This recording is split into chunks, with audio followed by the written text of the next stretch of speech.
तो जैसा कि लास्ट एपिसोड में हमने देखा था कि लियांग के जाने के बाद डायली डायनेस्टी का मंजर ही बदल गया। डायली के एम्परर अपना तख्त छोड़कर जा चुके थे। साथ ही उन्होंने अपनी वाइफ सन रुइन को चांगचुआन पैलेस में जाकर कल्टीवेट करने का हुक्म दिया, क्योंकि उन्हें समझ आ गया था कि यह औरत सोंग जिनशिन को मार के अपने छोटे बेटे को तख्त पर बिठाना चाहती है। वहीं दूसरी तरफ चेनपिंग अपने साथियों को लेकर एक हॉन्टेड फॉरेस्ट में पहुंच गया था, जहां पर हम एक डीमन ब्राइड को देख पाते हैं, जो कि इनके वहां आने की वजह से काफी ज्यादा खुश थी।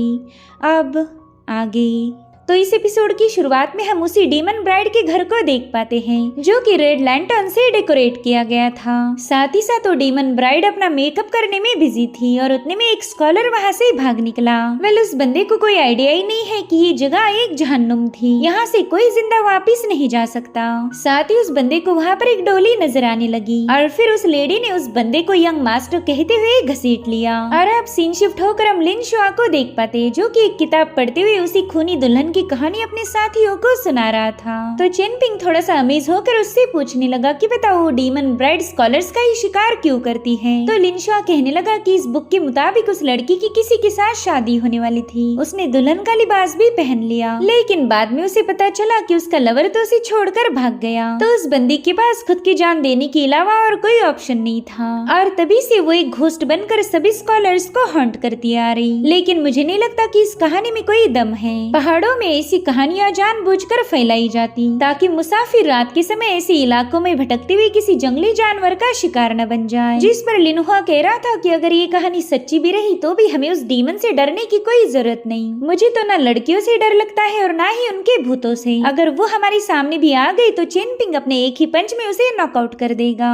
और फिर ऐसे ही बहादुरी की बातें करने के बाद वो चेनपिंग से कहने लगा कि मुझे जोरों से सुसु लगी है, क्या तुम प्लीज मेरे साथ चलोगे। जिस पर चेनपिंग कह रहा था कि तुम पास में ही जाकर कर सकते हो, मैं यहीं से तुम पर नजर रखूंगा। मगर लिनहुआ तो एक नंबर का फट्टू है, वो बिल्कुल भी रिस्क उठाना नहीं चाहता। तो बाओपिंग उसे बताने लगी कि हमारे साथ सीनियर इंशेन है और वो भी तो एक भूत है, फिर तुम्हें उनसे तो कोई डर नहीं लगता। जो सुनकर लिनहुआ जैसे तैसे हिम्मत करके सुसु करने चला गया, मगर तभी लिनहुआ को किसी के हंसने की आवाज आई। तो वो डर के मारे आधे में ही अपनी सुसु को रोककर सीधे चेनपिंग के पास पहुंच गया। वेल इन लोगों ने देखा कि वहाँ पर तो एक बंदा किसी डीमन से पजेस्ड है और एक टाओइस्ट मास्टर अपनी टैलिस्मान की मदद से उसे कंट्रोल कर रहा था। साथ ही साथ वो मास्टर चेनपिंग और उसके साथियों को बताता है कि ये बंदा एक ईवल पोजीशन में है, ये किसी पर भी अटैक कर सकता है, इसलिए कोई इसके करीब मत आना। और उतने में वो पोजेस्ड बंदा सीधे टाओइस्ट मास्टर पर हमला करने चला गया, लेकिन वो मास्टर उस पर कुछ डिवाइन लेटर्स का यूज करने लगता है, जिससे तो उस बंदे की बॉडी से काफी स्ट्रॉन्ग ईवल एनर्जी रिलीज होने लगी। साथ ही वहाँ पर एक छोटी बच्ची भी मौजूद थी, जो कि उस मास्टर से रिक्वेस्ट करती कि प्लीज मेरी सीनियर को बचा लीजिए। तो मास्टर अपनी कुछ चैंटिंग करते हुए एक बेल बजाना शुरू कर देता है। साथ ही उसने उस बंदे के माथे पर एक टैलिस्मान चिपका दिया था, जिसके चलते उस बंदे की बॉडी में जितनी भी ईवल ऑरा थी वो सब के सब बाहर आने लगी और फाइनली वो बंदा वहीं पर बेहोश हो जाता है। सो ये सब देखकर वो लड़की तुरंत ही उस मास्टर का शुक्रिया अदा करने लगी। वो कहने लगी कि अगर आप हमारी मदद नहीं करते तो शायद मैं अपने सीनियर को खो देती। तो मास्टर बताने लगा कि मेरा नाम है जियाशेंग, मेरे पास जो ईवल रिपेलिंग टैलिस्मान था वो दरअसल मैंने स्प्रिंग वाटर का यूज करके बनाया है, जो कि किसी भी ईवल को खत्म कर सकता। और मैं इस बात की गारंटी देता हूँ कि ये टैलिस्मान तुम्हें भी प्रोटेक्ट करेगा, तो क्यों ना तुम एक और टैलिस्मान परचेस कर लो। तुम्हें बस हर एक टैलिस्मान के लिए 70 कॉपर कॉइंस देने पड़ेंगे। तो वो बंदी तुरंत ही उस मास्टर को पेमेंट करने लगी। दरअसल ये सब उनकी नौटंकी थी और ये चेनपिंग और उसके साथी भी समझ गए। लिनहुआ धीरे से चेनपिंग से कह रहा था कि इस लड़की ने काफी ज्यादा ओवर एक्टिंग की, मेरे ख्याल से इसके ओवर एक्टिंग के 50 रुपए कट करने चाहिए। और उतने में वो मास्टर इनसे बात करने पहुंच गया। वो कह रहा था कि शायद तुम लोग मुसाफिर हो, मैं देख पा रहा हूँ कि तुम्हारा आगे का सफर काफी ज्यादा भयानक होगा। जिस पर लिनहुआ कहने लगा कि अरे मास्टर आप तो अंधे हो ना, फिर आप हमारे फ्यूचर को कैसे देख पा रहे, मुझे तो ये बिल्कुल भी पॉसिबल नहीं लग रहा। तो मास्टर उससे कहने लगा कि मैं तो बस अपने माइंड से ही किसी की ऑरा को भी सेंस कर सकता हूँ, तुमसे मुलाकात होना तो हमारी किस्मत में ही लिखा था। खैर मेरे पास और भी कुछ ईवल रिपेलिंग टैलिस्मान मौजूद है, जिनका यूज करके तुम किसी भी ईवल शक्ति को खुद से दूर रख सकते हो। वैसे तो मेरे टैलिस्मान काफी ज्यादा एक्सपेंसिव है, मगर तुम सभी छोटे छोटे बच्चे हो इसलिए मैं तुम्हें डिस्काउंट दूंगा। 50 कॉपर कॉइन्स में एक टैलिस्मान, बताओ क्या तुम्हें मंजूर है? जिस पर चिनपिंग कह रहा था, सीनियर इतना भारी डिस्काउंट देने के लिए शुक्रिया, लेकिन हम कोई टैलिस्मान खरीदना नहीं चाहते। टैलिस्मान का यूज करने से बेहतर है मैं खुद को प्रिपेयर कर लूँ। अब उस मास्टर का सारा प्लान तो फेल हो गया था, इसलिए वो कहने लगा कि ये माउंटेन काफी ज्यादा अजीब है, तुम्हें यहाँ पर संभाल कर रहना होगा। और अब उनके वहाँ से जाते साथ ही वो मास्टर अपने चेले को लात मार के उठा देता है। वेल, इस लड़के का नाम था जाओ और लड़की का नाम था टियानजू। वो बंदी अपने मास्टर को बताने लगी कि आज तो हमने काफी अच्छी एक्टिंग की थी, मगर फिर भी उन लोगों ने हमसे टैलिस्मान परचेस नहीं करे। जिस पर मास्टर जियाशेंग कहने लगा कि भले ही मैं आंखों से अंधा हूँ, लेकिन मेरा माइंड मिरर से भी क्लियर है, और जहाँ तक मैं समझ पाया वो लोग बिल्कुल भी सिंपल नहीं थे। खैर, काफी दिनों से हम इतनी मेहनत कर रहे हैं, लेकिन अभी तक एक कॉपर कॉइन भी खरीद नहीं पाए। अगर ऐसा ही चलता रहा तो हमारे पास खाने के पैसे भी नहीं रहेंगे। यहाँ पर वो मास्टर अपने डिसाइपल्स पर काफी ज्यादा भड़क गया था। तभी टियानजू अपने मास्टर से कहने लगी कि प्लीज शांत हो जाए, आपने ही हमें सिखाया था कि एक कल्टीवेटर ने हमेशा अपने माइंड को शांत रखना चाहिए। जो सुनते साथ ही जियाशेंग ने अपने डिसाइपल को पीटना शुरू कर दिया। ये सब देखकर उसके सीनियर डिसाइपल को गुस्सा आ रहा था। इनफैक्ट उसका एक हाथ तो पूरी तरह से डिमोनिक हैंड में बदल गया, जिसे महसूस करते साथ ही मास्टर जियाशेंग ने अपनी बेल को रिंग करते हुए इसे तुरंत ही सप्रेस कर दिया। गुस्से में कह रहा था कि मैं तुम्हारा मास्टर हूँ, मगर फिर भी मेरे लिए तुम्हारी बॉडी से बहुत ही स्ट्रॉन्ग किलिंग इंटेंट रिलीज हुआ। क्या तुम भूल गए कि मैं तुम्हारा मास्टर हूँ? और उतने में टियानजू ने अपने मास्टर के पाँव पकड़ लिए। उनसे रिक्वेस्ट कर रही थी कि बस हमें 3 दिनों की मोहलत दीजिए, 3 दिनों के अंदर ही हम थोड़े बहुत पैसे अर्न कर लेंगे। तो मास्टर थोड़ा सा शांत हो गया। वो कह रहा था, हाँ हमें पैसों की जरूरत है, तो तुम्हें कुछ ना कुछ तो करना ही पड़ेगा। अब अगले सीन में हमें कैरेज को देख पाते, जो कि अचानक से ही रुक जाती है। उतने में जैंग ने उस कैरेज के ड्राइवर पर चिल्लाना शुरू कर दिया। दरअसल इस बंदे का नाम यूलू था और लड़की का नाम है शीशाय। जैंग उससे कह रहा था, यूलू तुम तो एक फॉलन किंगडम के इंपीरियल प्रिंस हो, मगर तुम्हें तो ठीक से कैरेज चलाना भी नहीं आती। और उतने में जैंग को अपने सामने रेड में आसमान नजर आता है। वो कहने लगा कि शायद इसी वजह से हमारे हॉर्सेस आगे जाने से कतरा रहे थे, मगर कोई बात नहीं, 1 ली आगे जाओ और 3 ली इसमें मुड़ जाओ, इस तरह से हम मेन रोड पर पहुंच जाएंगे। जो सुनकर शीशाय कहने लगी कि शायद हमारे इंपीरियल प्रिसेप्टर ने ढेर सारी बुक्स पढ़ी हैं। अब ये सुनते साथ ही जैंग ने गुस्से में आकर उस पर अपना स्क्रॉल हिट कर दिया। उससे कह रहा था कि मैंने 1000 बार बताया है कि मुझे बाहर आने के बाद इंपीरियल प्रिसेप्टर नहीं बोला करो। सो दोस्तों, मैंने आपको पिछले एपिसोड में बताया था कि जैंग कोई और नहीं बल्कि डाली डायनेस्टी के सुई जैंग का ही फॉर्म है, और सुई जैंग डाली डायनेस्टी का इंपीरियल प्रिसेप्टर था। वो नहीं चाहता कि लोग उसकी असली पहचान के बारे में जान सके। तो अब जैंग शीशाय से कहने लगा कि शायद तुम्हारी शीक्लान ने तुम्हें ये नहीं सिखाया कि दूसरों के एहसानों को कैसे चुकाया जाए। तुमने तो यूलो से कुछ सीखना चाहिए। इसका किंगडम डाली के साथ जंग में हार गया था, और तब से ये क्राउन प्रिंस पूरे दिल से मुझे सर्व कर रहा है। मैं जानता हूँ कि इसके दिल में भी मेरे लिए नफरत होगी, लेकिन वो तुम्हारी जैसा मुंह नहीं चलाता। खैर, मैं चाहता हूँ कि इस सफर में हम में से कोई भी अपनी असली पहचान को एक्सपोज नहीं करेगा। और अब कैरेज में बैठने के बाद जैंग सोचने लगा कि मैंने चेनपिंग के मैप के साथ छेड़खानी की थी। अगर ये बात उसे पता चली तो मुझे अपना डिसाइपल तो नहीं बनाएगा, लेकिन हाँ, मार मार के मेरी हालत खराब कर देगा। खैर, देखते हैं कि ये बंदा बिना लियांग के कितने दिन जिंदा रह पाएगा। वही दूसरी तरफ हम चेनपिंग और उसके साथियों को देख पाते हैं, जो कि गाने गुनगुनाते हुए आगे बढ़ रहे थे। और उतने में चेनपिंग ने नोटिस किया कि ये लोग तो उस जगह से थोड़ी देर पहले ही गुजर गए थे। तो उसे तुरंत ही डाउट होने लगा कि उसके पास जो मैप है उसमें जरूर से कोई गड़बड़ी होगी, क्योंकि ये लोग काफी देर से उसी जंगल में घूमते जा रहे थे। वहीं पर लिनशा उसे बताता है कि कुछ देर से ही मैं हमारी इंस्पिरिट सीनियर शेन के प्रेजेंस को महसूस नहीं कर पा रहा। अब ये सुनकर तो सबसे ज्यादा लिन हुआ घबरा जाता है। वो कह रहा था कि मेरे ख्याल से हमने यहाँ से वापस जाना चाहिए। जिस पर चेनपिंग कहने लगा कि स्मॉल टाउन के एक मास्टर ने मुझे बताया था कि अगर फॉरेस्ट में तुम्हें कोई गड़बड़ी महसूस हुई तो समझ जाना कोई इवल चीज तुम पर नजर रख रही। तो उस वक्त वापस जाना बिल्कुल भी सही नहीं, वरना तो तुम उस इवल जाल में और भी ज्यादा फंस जाओगे।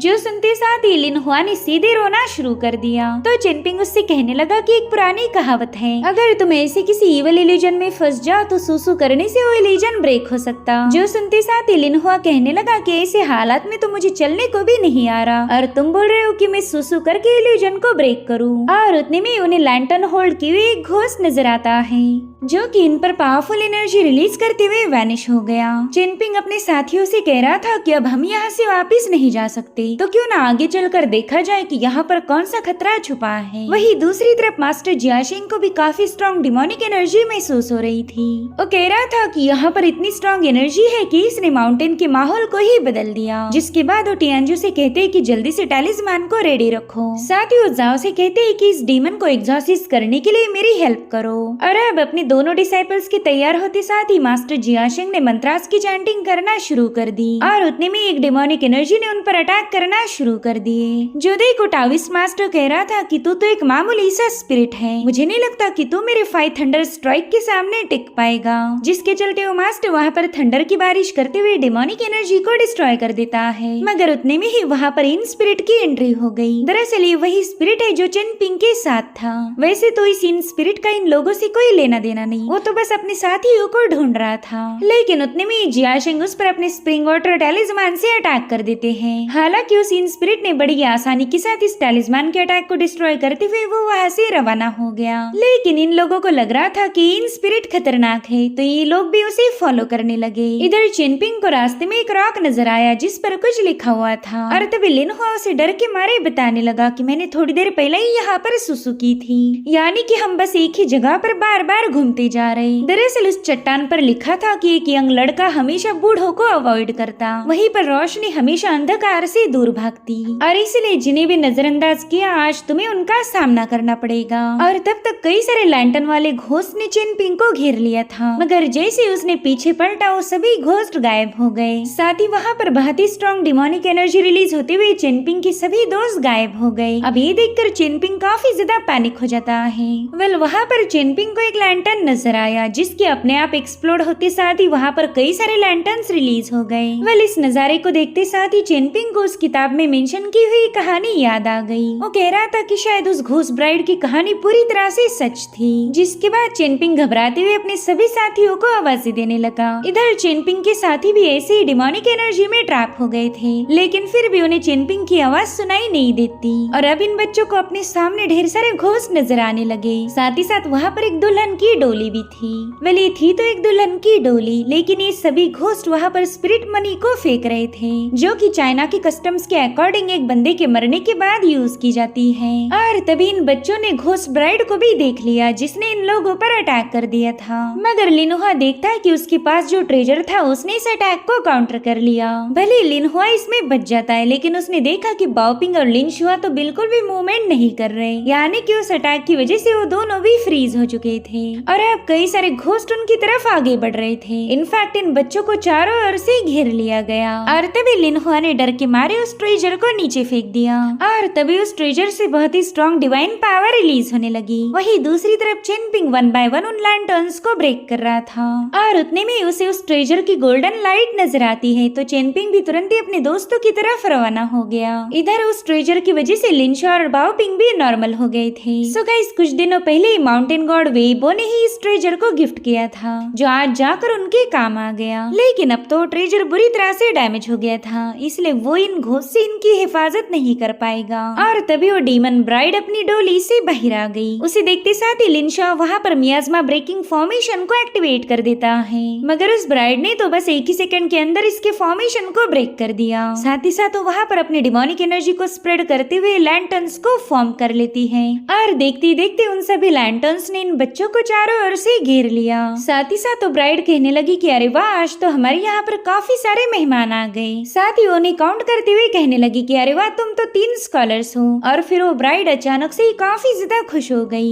जिसके बाद वो इन बच्चों से पूछने लगी कि बताओ तुम में से कौन कन्फ्यूशियन टीचिंग को फॉलो करता है। और उतने में चेनपिंग बड़े कूल अंदाज में वहाँ पर पहुँच चुका था। उसने आते साथ ही उन रेड लैंटर्न्स को डिस्ट्रॉय करना शुरू कर दिया, जिसके बाद उस ब्राइड से कहने लगा कि हम तो बस यहाँ से गुजर रहे थे, आपको डिस्टर्ब करने का हमारा कोई इरादा नहीं, तो मैं उम्मीद करता हूँ कि यंग लेडी हमें यहाँ से जाने देगी। सो यंग लेडी ये लफ्ज सुनते साथ ही वो बंदी जोर जोर से हंसने लगी। वो उससे कहने लगी कि क्या तुम्हें मेरा अटायर देखकर अंदाजा नहीं आ रहा कि मैं एक ब्राइड हूँ। और अब वो बड़े गुस्से में अपनी डिमोनिक एनर्जी को रिलीज करते हुए कहने लगी कि मुझे तुम बोल सकते हो मैडम चुयान। और अब देखते ही देखते वहाँ पर कई सारे लैंटर्न्स फॉर्म हो गए और अब उन लैंटर्न्स ने इन लोगों पर अटैक करना शुरू कर दिए। चेनपिंग चाहकर भी इतने सारे लैंटर्न्स को अकेले तो डिस्ट्रॉय नहीं कर सकता था, लेकिन तभी वहाँ पर इन स्पिरिट की एंट्री हो गई। उसने वहाँ आते साथ ही अपनी एनर्जी का इस्तेमाल करते हुए इस बंदी के सारे हम लोग को डिस्ट्रॉय कर दिया। अब सीनियर इंशियन को देखते साथ ही मैडम चुयान भी थोड़ी सी हैरान हो गई। वो कह रही थी, अरे वाह, मैंने पहली बार देखा है कि कोई इनस्पिरिट इंसानों को प्रोटेक्ट कर रहा। और अब इन दोनों ने एक दूसरे पर हमले करना शुरू कर दिए। वो ब्राइड इनस्पिरिट से कहने लगी कि अगर तुम कुछ सालों बाद यहाँ आती तो शायद मैं तुम्हारे साथ फाइट नहीं करती, लेकिन तुम फिलहाल इतने भी पावरफुल नहीं हो कि मेरा मुकाबला कर पाओ। वेल, यहाँ वो बंदी अपने कई सारे फॉर्म्स क्रिएट करते हुए इनस्पिरिट पर मुसलसल अटैक कर देती है। साथ ही उसने वहाँ पर अपने लैंटर्न की मदद से एक बहुत बड़ा स्कल फॉर्म कर लिया था, जिसकी चपेट में आते साथ ही इनस्पिरिट बुरी तरह से घायल हो गया। और तभी वो ब्राइड चेनपिंग के पास पहुँच गई। वो चेनपिंग को बताती है कि माफ करना, मैंने अपने यंग मास्टर से थोड़ा सा इंतजार करवाया, मगर कोई नहीं, मैं अभी अपने मेहमानों को अटेंड करूंगी। और इतना कहते साथ ही वो बंदी सीधे इन पर अटैक करने के लिए रवाना हो जाती है, लेकिन उतने में उस पर किसी पाम थंडर ने हमला कर दिया। दरअसल ये हमला किया था मास्टर जियाशेंग ने। वो कह रहे थे कि इतने सालों से कमजोर डीमंस को एग्जॉसिस्ट कर करके मैं थक गया था, मगर आज फाइनली मेरा घोस्ट ब्राइड के साथ इनकाउंटर हो ही गया। इसकी मदद से तो हम ढेर सारा पैसा कमा सकते। और इतना कहते साथ ही वो मास्टर चेनपिंग से कहते हैं कि तुम्हारी वजह से मेरा फायदा होगा, प्लीज आप लोग यहाँ से चले जाओ और इस डीमन को मैं खुद हैंडल करूंगा। तो चेनपिंग तुरंत ही उसका शुक्रिया अदा करते हुए पीछे की तरफ हटने लगा। साथ ही साथ यहाँ पर मास्टर ने अपने सीनियर डिसाइपल जाओ को अपने असली फॉर्म में आने का हुक्म दिया। इतना ही नहीं, वो मास्टर भी अपने डीमन सप्रेसिंग बेल को बजाने लगा और फिर उन्होंने अपने मंत्रास की चैंटिंग करते हुए जाओ का असली नेचर रिवील कर दिया। दरअसल जाओ भी एक स्पिरिट था और उसे देखते साथ ही वो ब्राइड काफी ज्यादा हंसने लगी। वो कह रही थी कि मुझे तो लगा था तुम मेरे खिलाफ डिवाइन पावर का इस्तेमाल करोगे, मगर तुमने तो बहुत ही लो ग्रेड की हेरिटिकल टेक्निक का इस्तेमाल किया है। लेकिन तब तक जाओ ने सीधे जाकर उस ब्राइड पर हमला कर दिया। हालांकि उस समय रहते वहाँ से गायब हो चुकी थी और फिर वो दोबारा से एक पोर्टल के जरिए उसके सामने अपीयर होकर इन दोनों का मुकाबला शुरू हो गया। यहाँ पर जाओ ने अपने एक ही हमले में उस ब्राइड को नीचे पटक दिया था। वहीं पर जियाशिंग भी उस ब्राइड की डिमोनिक एनर्जी को अपने डिवाइन पावर से रोकने लगे और जियाशिंग को बताने लगा कि ये बंदी अभी भी खत्म नहीं हुई, तुम्हें दोबारा से उस पर हमला करना पड़ेगा। वेल, यहाँ पर जियाशिंग की बात पूरी तरह से सच थी, क्योंकि जाओ के हमलों का उस बंदी पर कोई असर नहीं हुआ था। इसलिए जाओ दोबारा से उस पर अटैक करने की कोशिश करने लगा, मगर वो बंदी तो यहाँ से वहाँ मुंह होते हुए जाओ के हर एक अटैक को काउंटर करने लगी। इतना ही नहीं, उसने चेनपिंग और उसके साथियों को भी दोबारा से घेर लिया था। हालांकि वो लैंटर्न्स इन पर अटैक कर पाए इससे पहले इन स्पिरिट वहाँ पर पहुँच जाता है। चेनपिंग उन्हें बता रहा था कि हम चाहकर भी इस ब्राइड से पीछा नहीं छुड़वा पा रहे, जिस पर इन स्पिरिट कहने लगा कि तुम सभी लोग उसकी घोस्ट टेक्निक से हिट हो चुके हो, साथ ही साथ तुम येलो स्प्रिंग रोड पर चल रहे हो, इसलिए मैं तो तुम्हें यहाँ से बाहर नहीं निकाल सकता। अगर मैंने फोर्सफुली तुम्हें इस रास्ते से हटाने की कोशिश की तो तुम्हारी बॉडी और सोल बुरी तरह से घायल हो जाएगी। जो सुनते साथ ही लिन शुआ ने राइचस एनर्जी वाला एक टैलिस्मान बाहर निकाल लिया, मगर वो टैलिस्मान भी यहाँ पर कोई काम नहीं कर पा रहा था। साथ ही इन स्पिरिट बताने लगा कि इन लैंटर्न में कोई ऑर्डिनरी घोस्ट फायर नहीं है, बल्कि इन लैंटर्न्स के अंदर उस बंदी की डिमोनिक टेक्निक छुपी हुई है। अगर तुम सभी लैंटर्न्स को क्रश करो तो शायद यहाँ से बचने का चांस होगा, यानी कि लैंटर्न को क्रश करते साथ ही यहाँ मौजूद हर एक टेक्निक सप्रेस हो जाएगी। सो तुम्हारे पास बस यही आखिरी रास्ता है, लैंटर्न को क्रश करो और इस येलो स्प्रिंग रोड से आजाद हो जाओ। वही दूसरी तरफ जाओ ने सबड्यू द डीमन टेक्निक को एक्टिवेट कर दिया, लेकिन उसकी तलवार को तो बंदी बड़े स्टाइल के साथ रोक लेती है। इधर वो टाविस मास्टर कह रहा था कि आज मैं हेवन से थंडर उधार लेकर तुझ पर 5 थंडर स्ट्राइक से हमला करूंगा। तूने आज तक न जाने कितने स्कॉलर्स को मार दिया, तो आज तुझे उन सब का हिसाब चुकता करना पड़ेगा। मगर यहाँ पर उस ब्राइड ने तो जाओ की सोर्ड को डिस्ट्रॉय करते हुए अपनी अम्ब्रेला ओपन कर उस मास्टर के थंडर अटैक को भी काउंटर कर लिया और उतने में वहाँ पर काफी तेजी के साथ स्पिरिट मनी फ्लो होने लगी। साथ ही साथ वो ब्राइड जियाशिंग पर काफी ज्यादा भड़क गई। वो कह रही थी, बुड्ढे तेरी आर्ट्स इतनी भी ज्यादा स्पेशल नहीं, मगर फिर भी तूने मेरा रास्ता रोकने की कोशिश की। रुक, मैं तुझे बताती हूँ असली तकलीफ क्या होती है। और इतना कहते साथ ही वो ब्राइड जियाशिंग पर अटैक करने रवाना हो गई, लेकिन बीच में जियाशिंग का सीनियर डिसाइपल पहुंच जाता है। लेकिन एक बार फिर से वो ब्राइड जाओ के वेपन को डिस्ट्रॉय करते हुए उसे नीचे पटक देती है और तभी एक डिमोनिक एनर्जी ने उस बंदे को तुरंत ही जमीन के अंदर निगल लिया।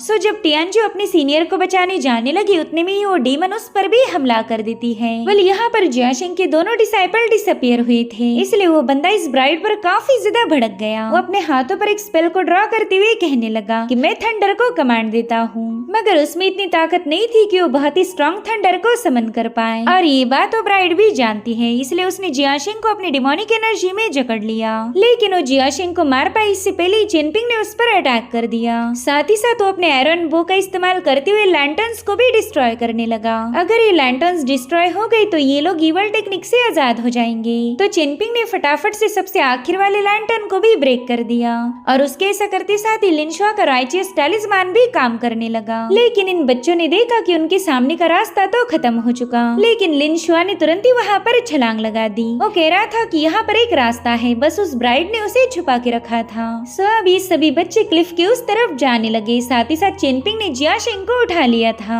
मगर वो ब्राइड तो इनमें से किसी को भी जिंदा छोड़ना नहीं चाहती थी। तो इवल स्पिरिट ने उसका मुकाबला करना शुरू कर दिया, जो देखते साथ ही उस ब्राइड ने वहाँ पर इवल एनर्जी का एक बहुत बड़ा टोर्नेडो फॉर्म कर लिया। तो इन स्पिरिट ने भी उस पर काउंटर स्ट्राइक कर दी।